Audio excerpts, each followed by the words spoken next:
السلام عليكم ورحمة الله وبركاته. ازيكم يا حبايبي؟ عاملين ايه؟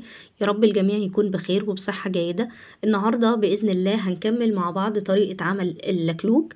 هنطلع بالأسطر كده هنكمل مع بعض الشرح. احنا عملنا قبل كده في شرح مفصل في فيديو طريقة عمل قاعدة اللكلوك، وعرفنا برضو ازاي ناخد المقاسات، وعرفنا ازاي نبدأ بعدد السلاسل كام. كل التفاصيل كانت في فيديو مفصل لقاعدة اللكلوك. النهاردة هنكمل الجزء دوت في اللكلوك، وهنشوف الجزء دوت بيتعمل ازاي بإذن الله في الفيديو بتاع النهاردة.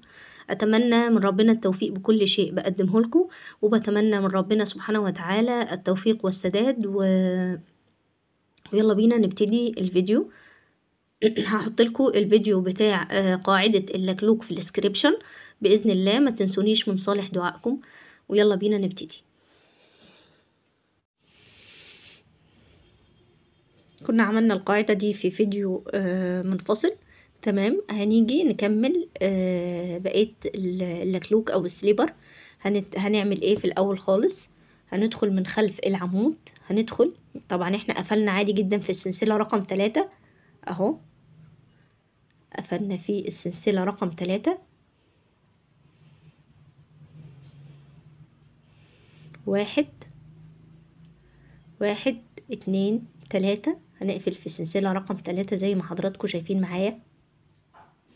هنسحب الخيط، وهنسحب الخيط من على الإبرة، من على الخيط اللي على الإبرة عشان نبتدي أول سطر في جوانب اللكلوك. هندخل من وراء العمود، هندخل من خلف العمود، وبعدين ندخل من بعد نخرج الإبرة من بعد العمود. هيبقى الشكل كده زي ما حضراتكم شايفين معايا.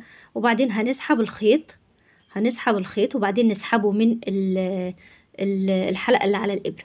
تمام، عملنا ازاي؟ تعالوا نعملها مع بعض تاني. دخلنا من قبل الفراغ اللي قبل الثلاث سلاسل. الثلاث سلاسل قدامك اهم. هندخل من الفراغ اللي قبل الثلاث سلاسل، وهندفع بالثلاث سلاسل للخلف. هندفع بالثلاث سلاسل للخلف، ونخرج من بعد الفراغ اللي بعد الثلاث سلاسل زي ما حضراتكم شايفين معايا.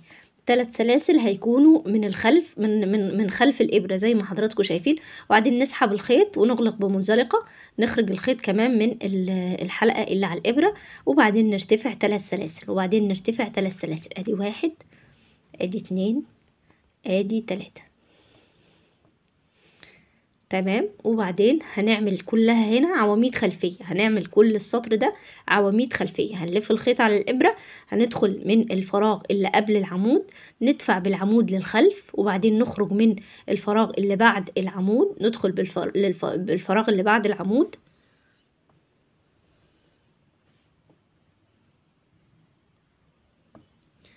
وبعدين نسحب الخيط. وبعدين هيبقى عندنا 3 لفات على الإبرة.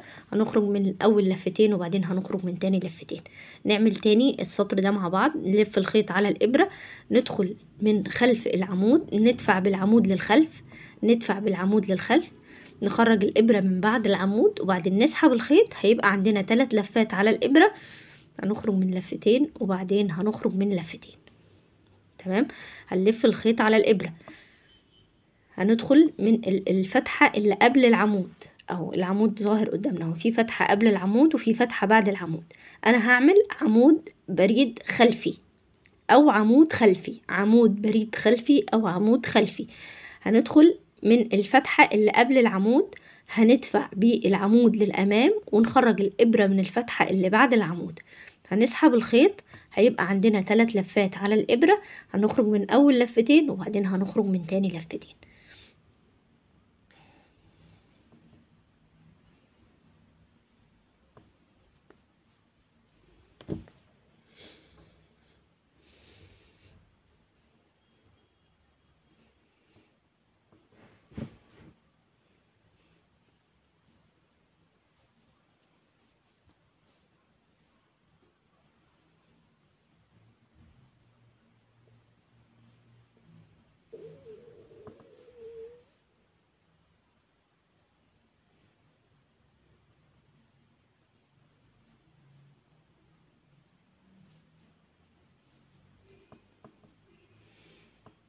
هكمل السطر وبعدين ارجع لحضراتكم تاني.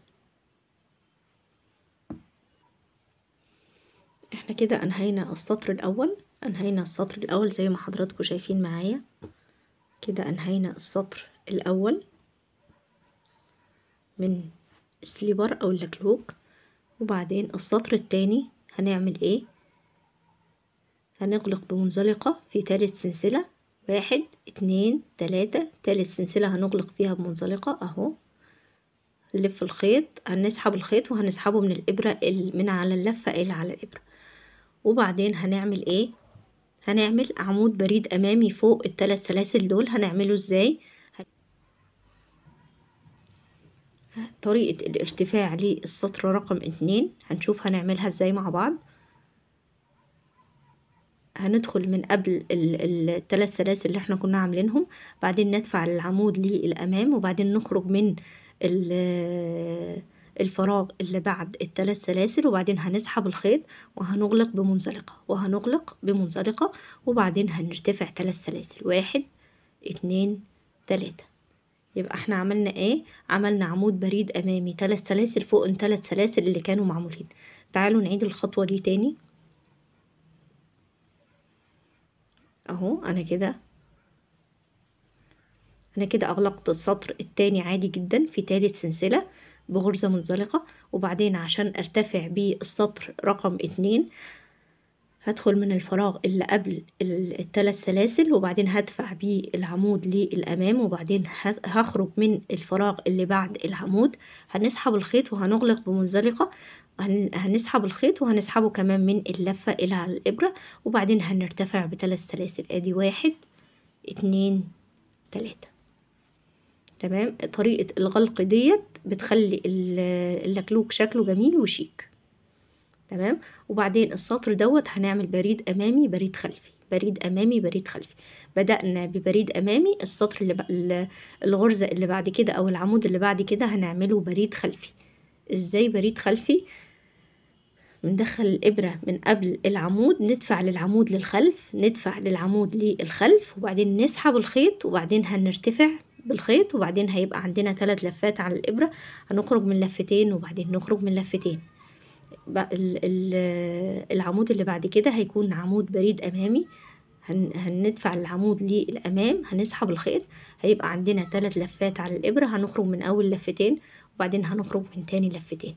هنلف الخيط على الابرة، هيبقى عندنا هنعمل بريد خلفي او عمود بريد خلفي. هندخل من خلف من الفراغ اللي قبل العمود، هندفع للعمود الى الخلف، هنسحب الخيط، هيبقى عندنا 3 لفات على الابرة. هنخرج من لفتين وبعدين هنخرج من لفتين، وبعدين هنعمل عمود امامي، وبعدين هنعمل عمود خلفي،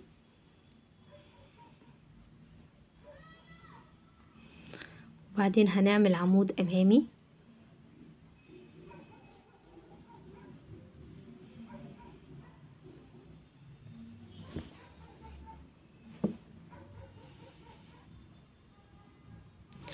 وبعدين هنعمل عمود خلفي،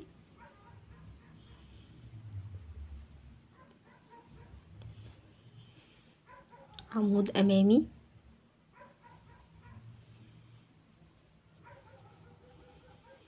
عمود خلفي. يبقى اول سطر فيه جوانب اللكلوك انا عملته اول سطر خالص اعمدة خلفية فقط، اعمدة خلفية فقط. وبعدين السطر رقم 2 ارتفعنا، عملنا عمود امامي، ارتفعنا الاول 3 سلاسل، وبعدين عملنا عمود خلفي، وبعدين امامي خلفي امامي خلفي امامي خلفي، وهكذا لحد نهاية الدور. اخلص الدور وبعدين نرجع نشوف هنعمل ايه.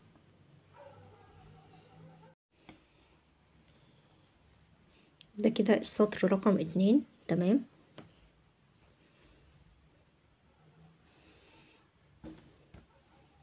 هنكمل مع بعض السطر رقم 2. تمام. هنا عملنا عمود خلفي، وبعدين هنعمل عمود امامي، وبعدين هنعمل عمود خلفي،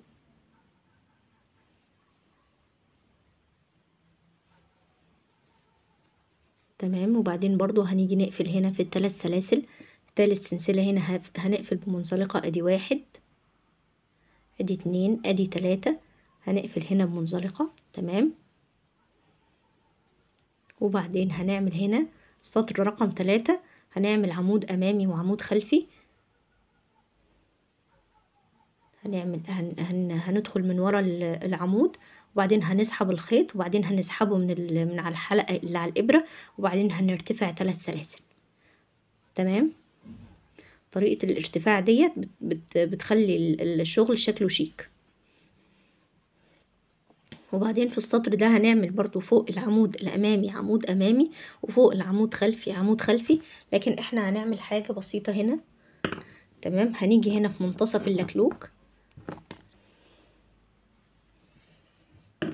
هنيجي هنا في منتصف اللكلوك بالظبط اهو، هنتني اللكلوك من هنا كده. تمام اهو. هنيجي هنا في منتصف اللكلوك، وهنعلم هنا العمود الامامي اللي موجود في منتصف اللكلوك بالظبط. هنعلم العمود الامامي اهي. هنيجي هنا في منتصف اللكلوك اهو، هنتني كده اللكلوك بالظبط. هنيجي هنا في العمود الامامي اللي في المنتصف هنعلمه. تمام.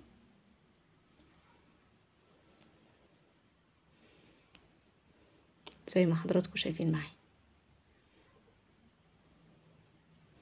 احنا كده علمنا العمود الامامي اللي في المنتصف ايه، منتصف اللكلوك في مقدمة اللكلوك. تمام. يلا بينا نكمل. احنا كده ارتفعنا 3 سلاسل، وبعدين هنعمل فوق العمود خلفي عمود خلفي، وفوق العمود الامامي عمود امامي عمود خلفي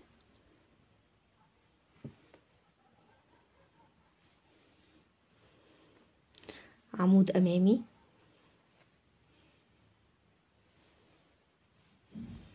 عمود خلفي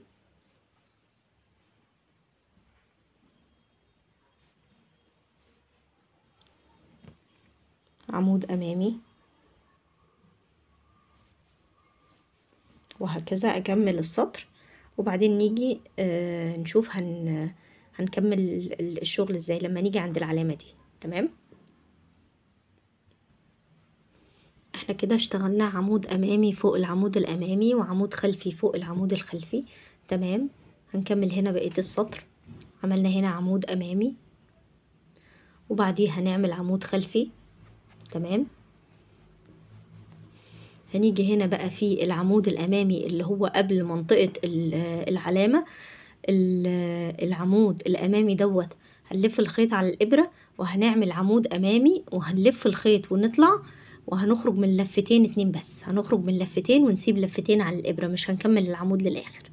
تمام. وبعدين هنشيل العلامة، هنشيل العلامة، وبعدين هنلف الخيط على الإبرة. هنتجاهل العمود الخلفي ده، وهنشتغل في العمود الأمامي اللي هو في المنتصف اللي احنا كنا معلمينه. هنلف الخيط، هنلف الخيط على الإبرة، وبعدين هنلف الخيط ونطلع، وبعدين هنخرج من لفتين 2 بس. تمام. وما نكملش العمود. هنلف الخيط برضو، هنتجاهل برضو العمود الخلفي اللي قدامنا ده، وبعدين هندخل في خلف العمود الامامي دوت، هنلف الخيط وهنخرج، وبرضو نخرج من اول لفتين 2 بس. هيتبقى عندنا 4 لفات على الابرة. هنلف الخيط وهنخرج من الاربع، هنلف الخيط وهنخرج من الاربع. تمام. دي التناقص. هنعمل تناقص في مقدمة السليبر او اللكلوك، وبعدين هنكمل الشغل عادي جدا. هنعمل عمود خلفي فوق العمود الخلفي، وعمود امامي فوق العمود الامامي اهو، عمود خلفي فوق العمود الخلفي، وعمود امامي فوق العمود الامامي اهو زي ما حضراتكم شايفين معايا. هنشتغل هنكمل اللكلوك عادي جدا. عمود خلفي فوق الخلفي، وعمود امامي فوق العمود الامامي.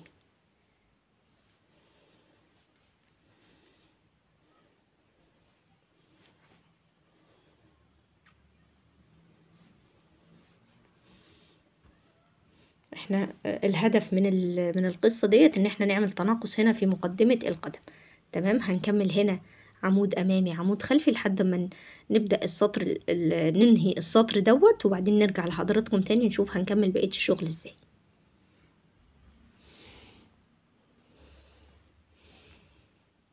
احنا جينا هي خلاص هنا في اخر السطر، عملنا هنا عمود امامي وبعدين هنعمل عمود خلفي. تمام، وبعدين هنيجي هنا عند الثلاث سلاسل بتوع بداية السطر، هندخل في السلسلة رقم 3. ادي 1 2 في السلسلة رقم 3 هنقفل بمنزلقة. تمام، وبعدين هنعمل برضو عمود امامي فوق الثلاث سلاسل دول، هنرتفع 3 سلاسل بس بطريقة معينة. هندخل من خلف العمود وبعدين هنسحب الخيط ونخرجه من الخيط اللي على الابرة او من الحلقة اللي على الابرة، وبعدين هنرتفع 3 سلاسل 1 2 3. تمام، وبعدين هنكمل برضو السطر دوت. عملنا اول سطر أعمدة خلفية، تاني سطر عملنا عمود أمامي عمود خلفي، تالت سطر عملنا عمود أمامي عمود خلفي، رابع سطر برضو عملنا عمود أمامي عمود خلفي، السطر رقم 5 برضو هنعمل عمود أمامي عمود خلفي لحد لما نيجي هنا لمنطقة التناقص ونشوف هنشتغل ازاي. هنعمل هنا عمود أمامي عمود خلفي لحد ما نيجي لمنطقة التناقص. تمام،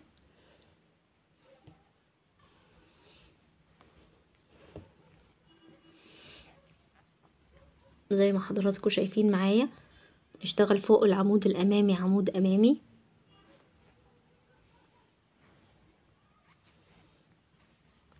فوق العمود الخلفي عمود خلفي.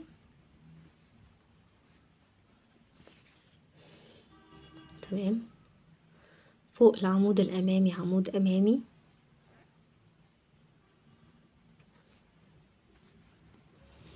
فوق العمود الخلفي عمود خلفي لحد ما نيجي لمنطقة التناقص. منطقة التناقص اهي جت عندنا مجمع الثلاث أعمدة اللي احنا كنا عملنا فيهم تناقص في السطر اللي قبل كده.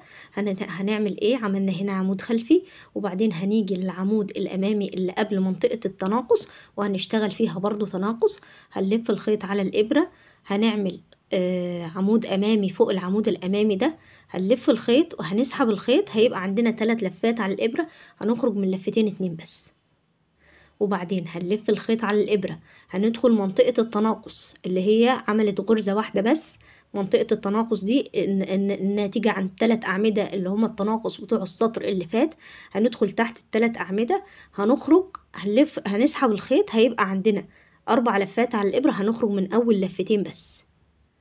تمام، هنلف الخيط على الإبرة برضو، هنتجاهل العمود الخلفي اللي قبل منطقة التناقص واللي بعد منطقة التناقص، هنتجاهل العمود الخلفي مش هنشتغل فيه. وبعدين هنلف الخيط على الإبرة وبعدين العمود الأمامي اللي بعد منطقة التناقص هندخل فيه، هنسحب الخيط وبعدين هنخرج برضو من أول لفتين. هيبقى عندنا كام لفة على الإبرة؟ 4 لفات على الإبرة. هنخرج هنلف الخيط وهنخرج من ال4 لفات، هنخرج من ال4 لفات، ودي منطقة التناقص الجديدة. وبعدين هنشتغل عمود خلفي اللي هو اللي بعد التناقص، عمود خلفي فوق العمود الخلفي وبعدين عمود أمامي فوق العمود الأمامي.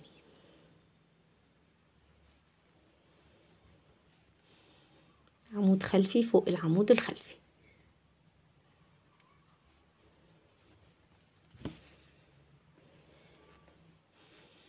عمود أمامي فوق العمود الأمامي.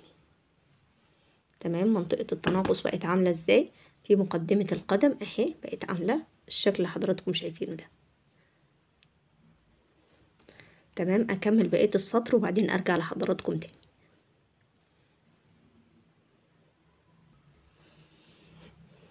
احنا جينا اهو لاخر السطر. تمام، هنلف الخيط على الابرة، هنعمل فوق العمود الخلفي عمود خلفي. تمام، زي ما حضراتكم شايفين معايا. وبعدين هنيجي برضو مع بداية السطر هنغلق فيه منزلقة في 3 سلسلة قدامنا. ادي 1 ادي 2 ادي 3، هنغلق بمنزلقة فيها وبعدين هنرتفع منها عمود أمامي. ازاي؟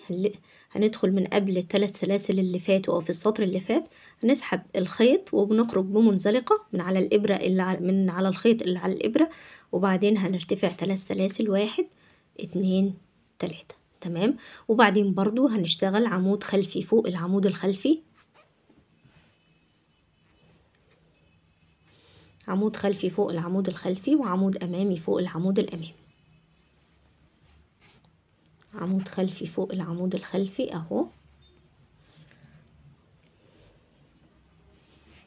وعمود امامي فوق العمود الامامي لحد ما نوصل لمنطقة التناقص اللي هنا دي، وهنرجع مع بعض نشوف هنشتغلها ازاي.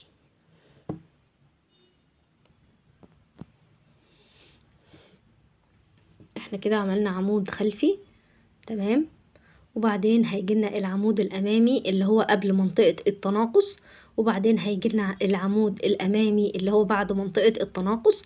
هنشتغل تالت مرة، هنلف الخيط على الابرة، هندخل من ورا من خلف العمود الامامي، هنسحب الخيط، هيبقى عندنا 3 لفات على الابرة، هنخرج بس من اول لفتين تمام. هنلف الخيط على الابرة، هنتجاهل طبعا العمود الخلفي ده، هنلف الخيط على الإبرة وهندخل في منطقة التناقص. في منطقة التناقص 3 أعمدة تناقص اللي كنا شغالين فيهم في السطر اللي قبل كده. هنلف الخيط على الإبرة وهنسحب الخيط، وبعدين هنخرج برضو من أول لفتين تمام. وبعدين هنلف الخيط على الإبرة برضو، هنتجاهل العمود الخلفي اللي هو بعد العمود الأمامي بتاع التناقص. هنلف الخيط على الإبرة وهنشتغل في العمود الأمامي، هنسحب الخيط وبرضو هنخرج من أول لفتين، وبعدين هيبقى عندنا 4 لفات على الإبرة. هنلف الخيط وهنخرج من ال4 لفات، هنخرج من ال4 لفات. يبقى احنا شغلنا كله في العمود الأمامي اللي قبل منطقة التناقص والعمود الأمامي اللي بعد منطقة التناقص. وبعدين هنكمل شغلنا عادي جدا. العمود الخلفي هيكون فوقه عمود خلفي، والعمود الامامي هيكون فوقه عمود امامي، الخلفي فوقه خلفي والامامي فوقه خلفي. يبقى احنا منطقة شغلنا كلها بس في منطقة التناقص دي، منطقة التناقص والعمود الامامي اللي قبل منطقة التناقص والعمود الامامي اللي بعد منطقة التناقص تمام. هنلف الخيط على الابرة وهنكمل شغلنا عادي جدا، وبعدين هنعمل عمود خلفي، وبعدين هنعمل عمود أمامي،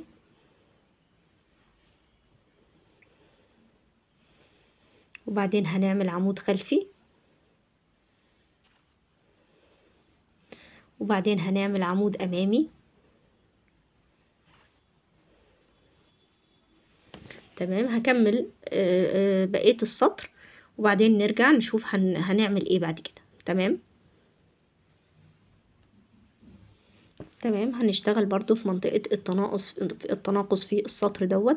هنشتغل في العمود الأمامي اللي قبل منطقة التناقص، وهنشتغل في العمود الأمامي اللي بعد منطقة التناقص. هنلف الخيط على الإبرة، آخر حاجة عملناها عمود خلفي. هنلف الخيط على الإبرة وبعدين هنخرج هنخرج من خلف العمود الأمامي اللي احنا هنعمل فوقه عمود أمامي. هيبقى عندنا 3 لفات على الإبرة، هنخرج بس من أول لفتين. هنلف الخيط على الإبرة، هنيجي في منطقة التناقص ديت، هنلف الخيط على الإبرة وهنسحب الخيط وهنخرج برضو من أول لفتين. هنلف الخيط على الإبرة، وقلنا برضو إن احنا هنتجاهل العمود الخلفي دوت، وهندخل خلف العمود الأمامي وهنسحب الخيط، وهنخرج من أول لفتين. كده هيبقى عندنا 4 لفات على الإبرة. هنسحب الخيط وهنخرج منهم هما ال4، هنسحب الخيط وهنخرج منهم هما ال4، وبعدين هنكمل عادي الشغل زي ما قلنا في السطور اللي قبل كده. العمود الخلفي فوقه عمود خلفي، والعمود الأمامي فوقه عمود أمامي، وهكذا لحد ما اخلص الدور تمام. احنا بقى هنفضل نشتغل كده، هفضل اشتغل بالاسطر كده لحد اما اللكلوك ياخد معايا شكل الهاف بوت او ياخد معايا شكل البوت تمام. لان انا حابه بصراحه اكمله لحد ما ياخد شكل البوت، فانا هشتغل هقفل في منطقه ال3 سلاسل، وبعدين هبدا الدور تاني. عمود امامي فوق العمود الامامي، وعمود خلفي فوق العمود الخلفي. ولما نيجي هنا نشتغل في منطقه التزايد، هنشتغل في العمود اللي هو قبل منطقه التزايد، وهنشتغل في قبل منطقه التناقص عفوا، ومنطقه التناقص نفسها في الغرزه بتاعت منطقه التناقص، وفي العمود اللي هو بعد منطقه التناقص تمام. فشغلنا كله هيكون هنا في التناقص. هنشتغل في العمود اللي قبل التناقص، وعمود الغرز اللي كنا عاملين فيها تناقص في السطر اللي قبل كده، والعمود اللي بعد التناقص، وهكذا لحد ما ياخد معايا اللكلوك شكل هاف بوت. هكمل الاسطر، وبعدين هنرجع لحضراتكم اشوف هنقفل اللكلوك او السريبر ازاي.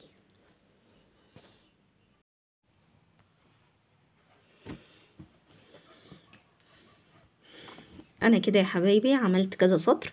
تعالوا نعد عدد السطور مع بعض. تمام، ادي اول سطر، ادي كده واحد،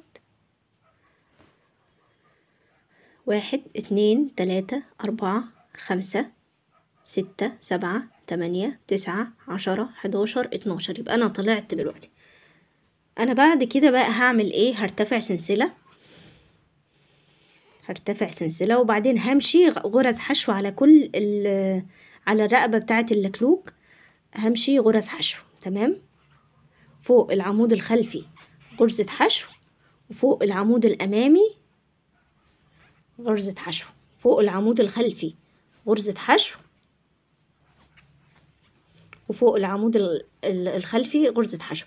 همشي على الغرز كلها غرز حشو زي ما حضراتكم شايفين معايا. غرزة الحشو بتتعمل ازاي؟ بندخل بنسحب الخيط، بيبقى عندنا لفتين على الإبرة، بنسحب الخيط وبنخرج من اللفتين. بندخل بنسحب الخيط، بيبقى عندنا لفتين على الإبرة، بنسحب الخيط وبنخرج من اللفتين، وهكذا. هكمل بقية السطر كله غرز حشو.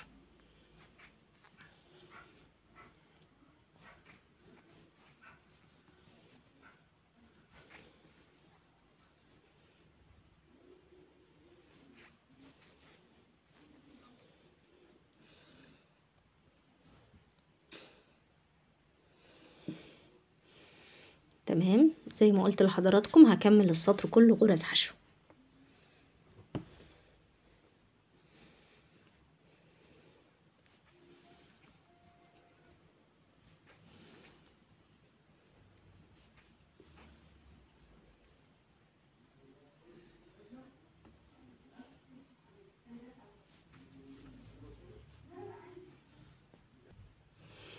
احنا كده وصلنا لنهاية غرز الحشو اللي احنا بدأنا فيها، وفي اول سلسلة بدأنا بيها غرز الحشو هندخل فيها ونغلق بمنزلقة زي ما حضراتكم شايفين معايا. تمام، انا كده عملت اول سطر غرز حشو. ممكن حضرتك تعملي كذا سطر، سطرين 3 غرز حشو، بيرجع لحضرتك الموضوع، لكن انا بس اكتفيت بسطر واحد فقط. ودوت شكل اللكلوك معايا في الاخر.